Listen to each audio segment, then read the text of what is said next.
अस्सलामुअलैकुम, welcome back students. I am Mohammad Asif Farid, your biology tutor. और आज हम पढ़ेंगे पार्ट 1 बायोलॉजी में चैप्टर 4 है हमारा द सेल। और आज हम डील करेंगे, हमारा टॉपिक है लॉन्ग क्वेश्चन है ये, तो write a note on structure and function of cell membrane. तो इसके अंदर इस लॉन्ग क्वेश्चन में सबसे पहले जो हम चीज़ डील करेंगे वो हमारे पास है कि जो सेल मेम्ब्रेन है उसका इंट्रोडक्शन करेंगे, हम पढ़ेंगे उसकी कंपोजिशन। तो सबसे पहले जो हमारी हेडिंग बनेगी आज के लेक्चर में वो हमारे पास है कंपोजिशन ऑफ सेल मेम्ब्रेन। तो शुरू करते हैं इन पॉइंट्स को। The very first point we should know about the cell membrane is the cell membrane is the outer most boundary of the cell. तो आप जानते हैं कि हमारे पास एनिमेलिया भी हैं, किंगडम एनिमल्स हैं, प्लांट्स हैं, फंजाई हैं, प्रोटिस्टा हैं, मोनरा हैं। तो हम जानते हैं कि कोई भी सेल हमारे पास है उसके अंदर सेल मेम्ब्रेन जो है वो लाजमन मौजूद है।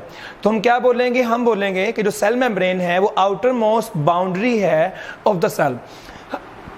हमारा जो नेक्स्ट पॉइंट है इसके अंदर वो ये है कि जो प्लांट होते हैं, सिर्फ और सिर्फ प्लांट्स और बैक्टीरिया और फंजाई जो हैं, इनके अंदर उस सेल मेम्ब्रेन के बाहर क्या होगा, एक कवरिंग होगी सेल वॉल की।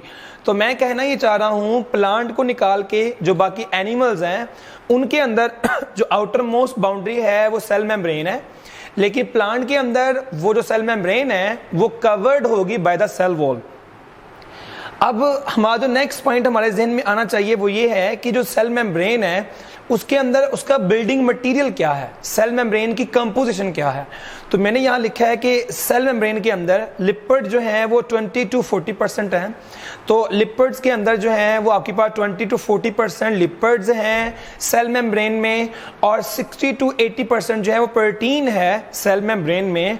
और इन दोनों चीज़ों के अलावा वेरी स्मॉल अमाउंट है of the carbohydrate present in the cell membrane.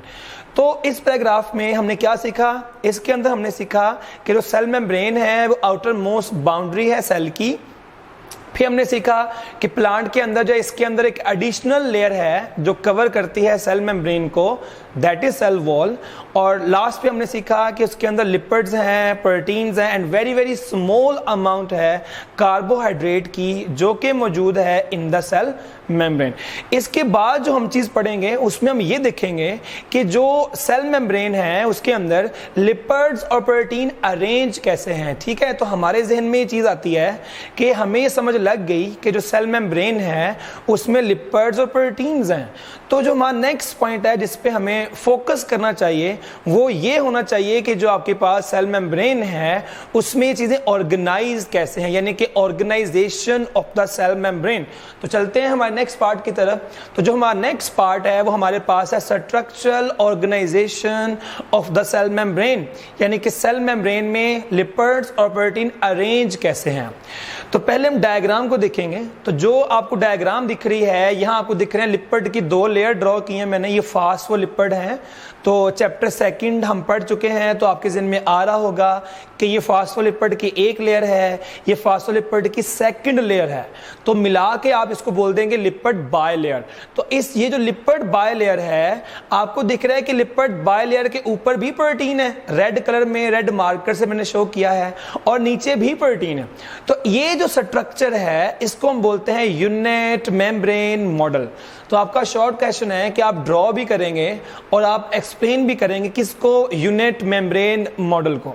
तो कैसे बोलेंगे इसको, हम इसको ऐसे बोलेंगे कि जो लिपिड बायलेयर है, lipid bilayer is sandwich between inner and outer protein layer, यानी कि ऊपर भी प्रोटीन है, नीचे भी प्रोटीन है, और सेंटर में जो हमारे पास लिपिड बायलेयर है वो सैंडविच है। तो मैंने यहाँ लिखा है lipid bilayer is sandwich between the inner and outer protein layers. ठीक है, तो आपने याद रखना है कि जो यूनिट मेम्ब्रेन मॉडल है वो आपको बताता है कि जो सेल मेम्ब्रेन है उसके अंदर जो लिपिड बायलेयर है is sandwich between inner and outer protein layer.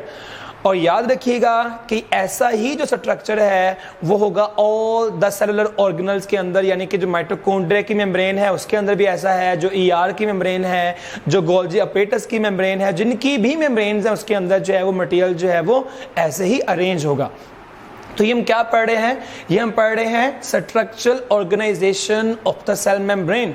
कि जो सेल मेम्ब्रेन है उसके अंदर जो बिल्डिंग मटेरियल है, जो लिपिड्स और प्रोटीन्स हैं, वो अरेंज कैसे होंगे। तो हमने सीखा इन case of unit membrane model the lipid bilayer is sandwich between the inner and outer protein layer. तो इनर भी प्रोटीन है, आउटर भी प्रोटीन है और दरमियान में सैंडविच की तरह लिपिड बाइलेयर जो है वो मौजूद है। और मैंने आपको बता दिया कि ऐसा ही जो मेम्ब्रेन का स्ट्रक्चर है वो ऑल द सेल्स में होगा और ऑल द ऑर्गेनल्स में होगा।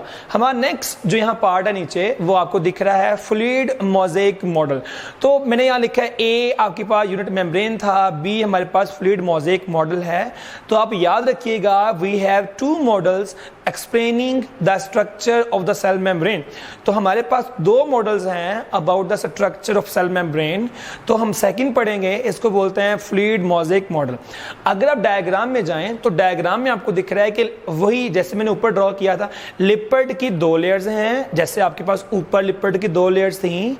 लेकिन फर्क ये है कि ऊपर के मॉडल में यानी कि यूनिट मेम्ब्रेन मॉडल में जो प्रोटीन के मॉलिक्यूल्स हैं वो इनर और आउटर जगह पे मौजूद थे। लेकिन अगर हम इसके अंदर देखें तो यहां आपको दिख रहा है कि जो रेड में, ये रेड में प्रोटीन के मॉलिक्यूल्स हैं। तो रेड कलर में जो प्रोटीन के मॉलिक्यूल्स हैं वो लिपिड बाइलेयर के ऊपर या नीचे नहीं है, बल्कि उसमें धंसे हुए हैं। तो हम इसको बोलेंगे in this model fluid mosaic model के अकॉर्डिंग जो प्रोटीन के मॉलिक्यूल्स हैं they are not confined to the surface. ये सरफेस पे नहीं है, ना तो इनर ना तो आउटर, बल्कि ये उसमें धंसे हुए हैं। तो आसान वर्ड्स में हम ये कहेंगे according to fluid mosaic model the protein molecules are embedded in the lipid bilayer. तो पढ़ते हैं यहां पर मैंने लिखा है फ्लूइड मोज़ेक मॉडल। तो according to fluid mosaic model protein layers are not confined to the surface only. जैसे कि आपको दोनों डायग्राम का अगर आप कंपैरिजन करें तो आपको दिख रहा है कि जो फ्लूइड मोज़ेक मॉडल है इसके अकॉर्डिंग जो प्रोटीन के मॉलिक्यूल्स हैं वो सरफेस के ऊपर नहीं है, ना तो वो इनर सरफेस पे हैं और ना ही वो आउटर सरफेस पे हैं। अगर वो इनर भी नहीं है आउटर भी नहीं है यानी कि सरफेस पे नहीं है, तो फिर वो कैसे रेंज है। मैंने यहाँ लिखा है कि जो प्रोटीन मॉलिक्यूल्स हैं they are embedded in the lipid bilayer. ठीक है, तो वो प्रोटीन के जो मॉलिक्यूल्स हैं जो रेड में डायग्राम में शो किए हैं वो धंसे हुए हैं, वो एम्बेडेड हैं इन द लिपिड बाइलेयर। आगे मैंने लिखा है कि वो किस मैनर में एम्बेडेड हैं, इन अ मोज़ेक मैनर, यानी कि स्कैटर्ड होंगे, कहीं पर है कहीं पर नहीं होंगे। तो एक रेगुलर अरेंजमेंट नहीं है बल्कि वो एक मोज़ेक मैनर में है, वहां पे स्कैटर्ड है।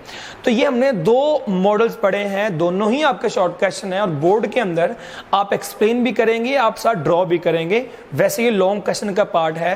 तो हमने क्या सीखा इसके अंदर, ये जो हमारा पॉइंट था, ये दो पैराग्राफ जो मैंने यहाँ बनाए हैं, तो आपको यहाँ पर दिख रहा था structural organisation of the cell membrane. पहले हमने सीखा unit membrane model. According to this model lipid bilayer is sandwich between the inner and outer protein layer. और हमने कहा कि ये जो मॉडल है it is present in all the cellular organelles. फिर हमने सीखा fluid mosaic model. According to this model protein layers are not confined to the surface as mentioned in the unit membrane model, but the protein molecules are embedded in the lipid bilayer in a mosaic manner. तो ये हमें question आना चाहिए, दोनों के difference का भी, diagram भी और एक्सप्लेनेशन भी। तो हमारा जो नेक्स्ट पॉइंट है वो हमारे पास जाएगा, जो हमारा लास्ट पॉइंट टॉपिक का आज का, वो हमारे पास है फंक्शंस ऑफ सेल मेम्ब्रेन्स। याद रखिएगा समटाइम आपको लॉन्ग क्वेश्चन में सिर्फ फंक्शंस आते हैं सेल मेम्ब्रेन के, तो थोड़े से ज्यादा फंक्शंस हैं सेल मेम्ब्रेन के। तो हम इसको आज शुरू करेंगे और अगले लेक्चर के अंदर जो है नेक्स्ट लेक्चर में हम इसके फंक्शन जो है वो कंप्लीट करेंगे। तो अगर हम बात करें फंक्शंस ऑफ सेल मेम्ब्रेन की, तो आप याद रखिएगा कि जो सेल मेम्ब्रेन है वो काम करती है, वो एक्ट करती है as a barrier between the internal cell content and the outer environment.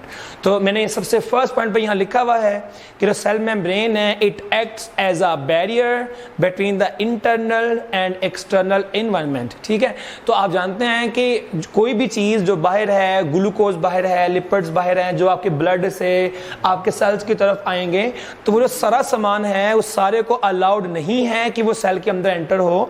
तो जो भी मटेरियल जो है वो सेल के बाहर होगा उसको पहले सेल मेम्ब्रेन को क्रॉस करना पड़ेगा। तो मैं कहना ये चाह रहा हूं कि जो भी आपके पास सेल मेम्ब्रेन है वो हर चीज को अंदर आना अलाउड नहीं करेगी, बल्कि वो एक बैरियर है और वो चीजों के ट्रांसपोर्ट को कंट्रोल करेगी।